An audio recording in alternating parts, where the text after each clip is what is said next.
Alright, hey, so, by the way, look at this part of the camera because otherwise it looks weird.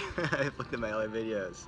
So I'm here hanging out with my friend Luna, and we were just chatting, and it came up, the topic we were talking about was your experience with working in the prisons.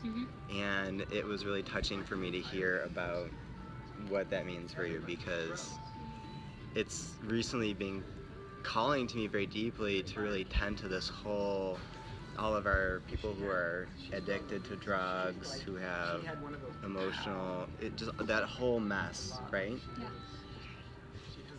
Can you say anything about you go to the prisons and you... Yeah, I go to prisons, but it's interesting because I've also worked in addiction care for like 5 years, and I actually just like stepped out of it a month ago after 5 years and taking a little break to see what my next service as far as like social justice is concerned, because I really enjoy supporting our society and humanity in that way, and I feel like I'm also in an industry, in like what people might say as a coaching industry, that is so about like helping like coaches coaching coaches to help coaches like make money and having like 6-figure launches and all this stuff, and it's amazing.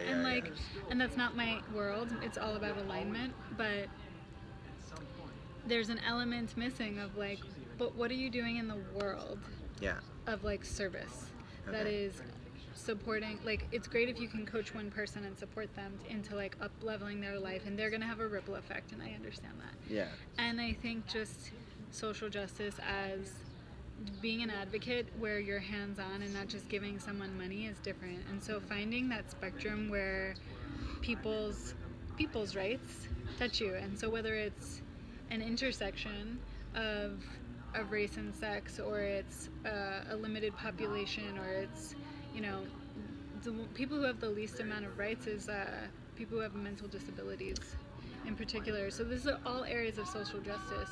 So I work with the incarcerated community, and it's magical. I work with both men's prison and women's prisons, and go in and really support them in developing emotional skills to not just heal themselves, but to have a sense of freedom where they're not free. So they don't, we live in the free world. We live in the free world, and so many of us are emotionally imprisoned by things that we experience and beliefs that we have, and this is really about like these people are not in the free world. They're in a imprisoned society. They're in a prison. Yeah, they're imprisoned. And so how can we find a sense of inner freedom? And that inner freedom comes from the freedom to choose how we respond to the moment. So it's an environment where fights break out often, and, you know, there's maybe more drugs in than there is out. What was the thing that I heard you saying, the part that really caught me that and wanted me to just shoot a little video of this, was when you were like, you're sitting there across from somebody who's like murdered like 5 different people, and like talking with them, and they're just like...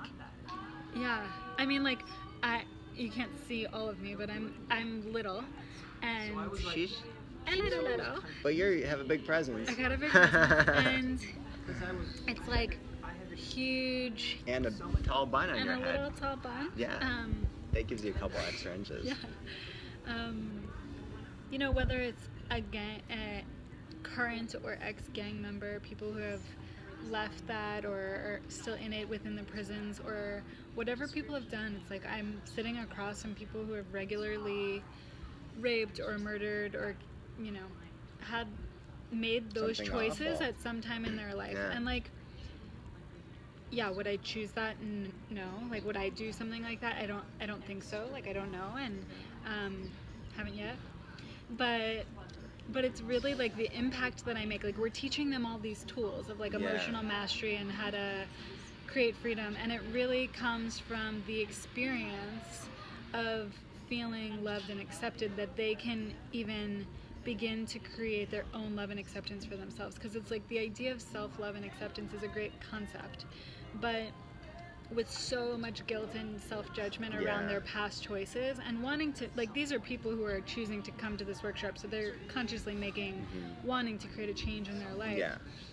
And so, but just being able to reflect to them and sit across from a big, huge dude with, you know, all the gang tattoos and whatever it is, and not all of them are in gangs, but who is like telling me that they have like kidnapped and raped and murdered like an entire family, like kids and parents and all this, and just be able to like see the loving essence of that person who made a choice and is now in a totally different place in time, and I don't choose to identify him as anything just because of that choice, like as a bad person, as a criminal, it's just like you're just a person who made a choice. And once I can just like sit across from them and just be like, and you equally deserve forgiveness as does everyone, and they're like, but me? And I'm like, yeah, you. It's like that's where the magic comes in. It's like we can teach them all the tools, but it's the presence of me going out of my way to go drive and spend the weekend doing this immersion work that creates the most impact, because a lot of them don't have visitors, and just someone who's showing up for them is like such a like really like me holy experience. Yeah, and that's whole and holy, like we're teaching them the wholeness of being. Just the loving presence. And I've done some of the tapping with my friend Jennifer, who you know her, and did a couple of workshops. And the part that I think that actually is the most powerful, and she talks about this also, is just bringing the love to. The tapping is just bringing up emotions, but that's when you bring the love to it, is that it's really when the real healing happens. We actually taught them EFT in the prisons. Oh wow. Yeah, and great. So some of them tap. We'll talk about EFT more fully at some point, I'm sure, or you can look it up. It'll be good for you to share. Yeah. You have your own experience. Yeah. Yeah. We'll do it. We'll do some EFT, but we're gonna leave that as a cliffhanger. All right. Well, thanks for sharing, Luna. I love you, and I'm excited. We'll put Luna's link on there for her website. You can follow her and check her out. And the other thing is that the organization that I work with, that I go to the prisons, is called Freedom to Choose. Oh wow. They're based in Santa Barbara. They have parolee programs and starting other programs and growing, and so check them out too. freedomtochooseproject.org. Okay. Maybe. We'll make sure that's right. I'll put it in the links in the bottom. Cool. See you, folks. Bye.